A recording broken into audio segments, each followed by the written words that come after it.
And the planes are all getting started in Quebec City. That white sun will soon be blanketed. It's all airplanes making the clouds.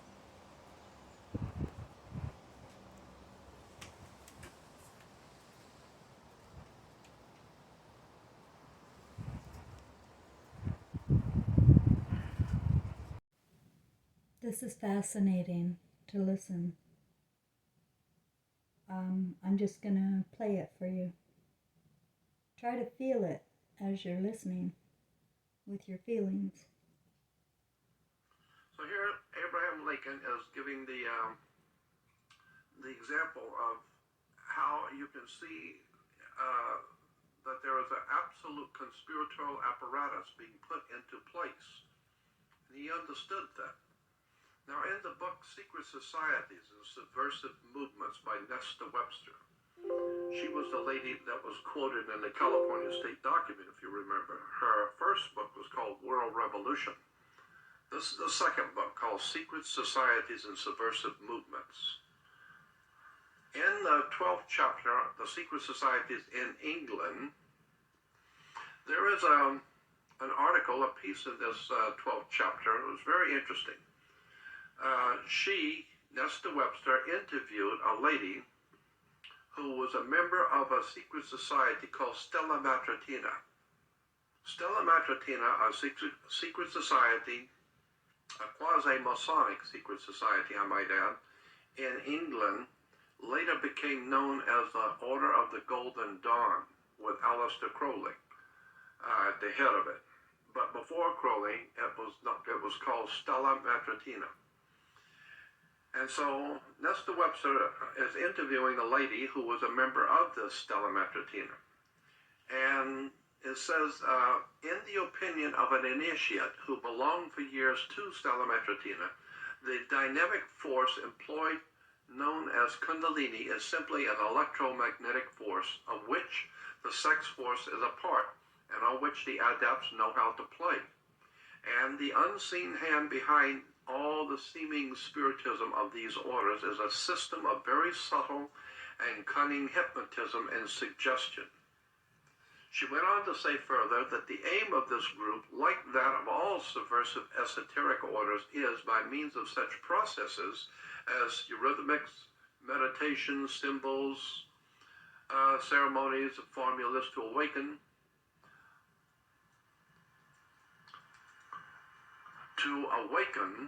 this force and produce false illumination for the purpose of obtaining spiritual seership, which is at most clairvoyance and clairaudience. The ceremonies of the order are hypnotic and by suggestion create the necessary mental and astral atmosphere, hypnotize and prepare the members to be willing tools in the hands of the controlling adepts.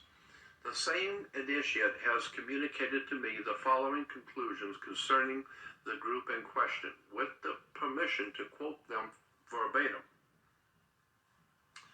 This was a quote from the lady who was a member of Stella Matritina. She said, "I have been convinced that we as an order have come under the power of some very evil occult order, profoundly versed in science, both occult and otherwise. Though not infallible, their methods being black magic, that is to say, electromagnetic power, hypnotism, and powerful suggestion." And here is the point. We are convinced that the order is being controlled by some sun order, after the nature of the Illuminati, if not by that order itself. So this is the object of my presentation. Very interesting that the secret societies do worship the sun, don't they? I mean, you see the sun everywhere.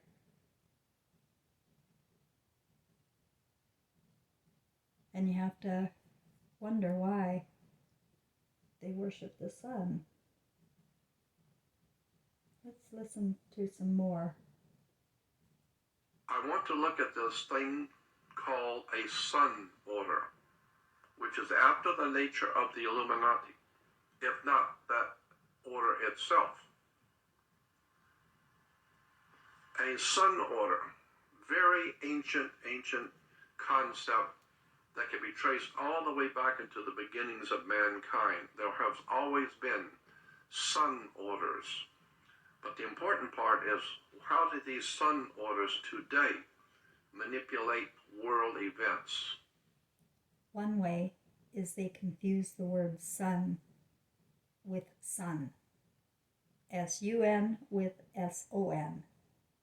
And now man thinks it's all about the sun, S-O-N, coming to save him. The sun has always been a very powerful symbol and a metaphor for all religions and all peoples on the face of the earth. But let's talk about the sun itself first as a powerful symbol. As we said, the sun has always represented a very powerful spiritual force in the universe, obviously, because it gives us life and warmth. It lights the world. So naturally, the sun is a very important symbol to all mankind and all races. And as far back in mankind's history, we can see ancient sun worship. Here, as far back as with the most ancient peoples, the Assyrians and the Babylonians, their helmets, you can see on the Assyrian helmets, especially the two on the right, upper and lower, having sunburst symbols on their helmets.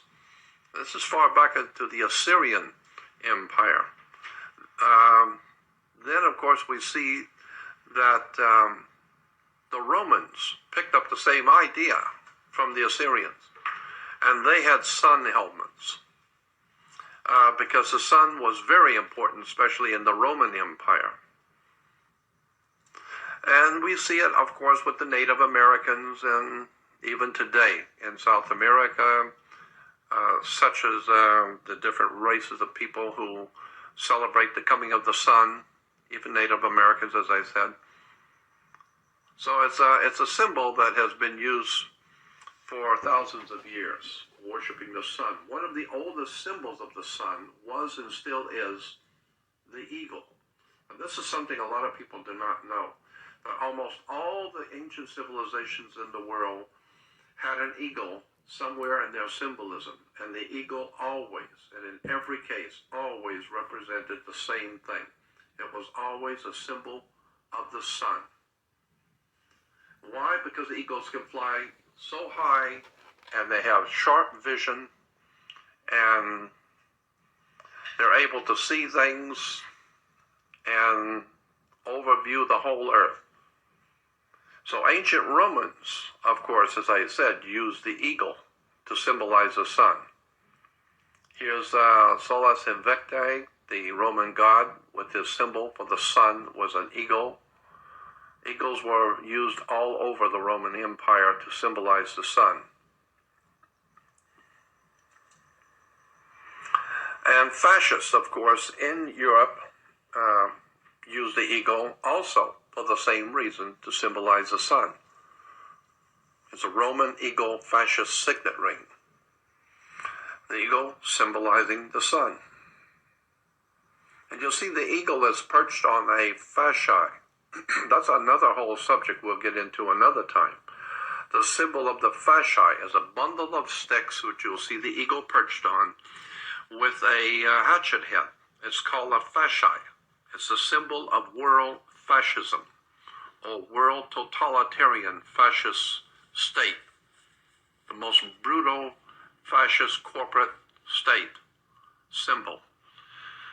And the eagle representing the sun, showing that the sun is connected to world fascism. Here it is on a coin in 1849 in Rome. In Italy, you'll see the eagle perched on the Roman fasci. Here it is on an American quarter. American quarter, just like the Roman, because America is modern-day Rome. Now, Hitler and the Nazis also used eagles for the same reason, to symbolize the sun. You'll always see the eagle perched on the sun, and of course the swastika represented the sun and moving across the earth. As the sun rolled across the sky, that's why the legs of the cross were moving. It was walking across the sky. Sun symbols and eagles were one and the same thing in Nazi Germany. Now we still have today the use of eagles as a symbol of the sun all over the world. Here in Florence, Italy, we have a church that has a sun. Okay, I don't like going into details over and over again. Once the point is made, the point is made. We repeat history. We're repeating history based on the historic books, the Greek philosophers, the biblical scriptures, and it is all stemming from the Illuminati, who has taken our sun and twisted it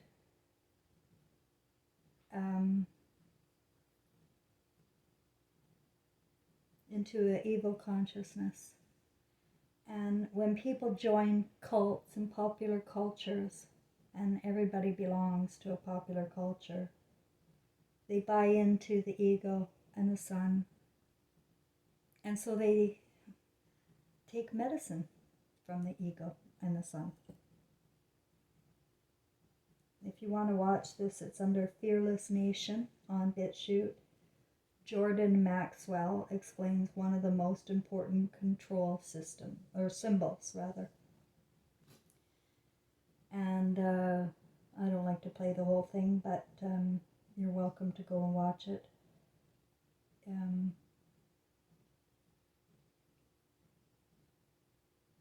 But we're getting closer to the truth here. And I'm fairly certain that the ideals and the consciousness of this fascism, this is growing in evil. It's growing. It's evolving. You think Hitler was bad, or you think the Jews are bad, or whatever. They are creating the chaos in us, dividing us. First, they divided our gender. We're literally working with half a brain, and the only half a brain we're working with is the learned half. Nothing of people's own soul is coming out. Very little. It's controlled. We are so controlled with the sense of freedom, only in the mind, because we're not free, not the way we could be if we knew the truth about our history, about our sun, about our moon, and about the stars that inhabit this realm. So it's only an evil consciousness, and it's brought to you by images. Those images create belief systems, and it's when you drop the belief systems of gods outside of yourself that you'll be saved. Your soul will be saved and return to your soulmate. You have one. You have one. Everybody has one.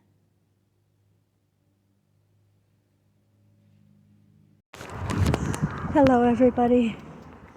So I'm not going to do, I don't think I'll do a video tonight. I just want to, I think I'm shutting down. I think I'm finished.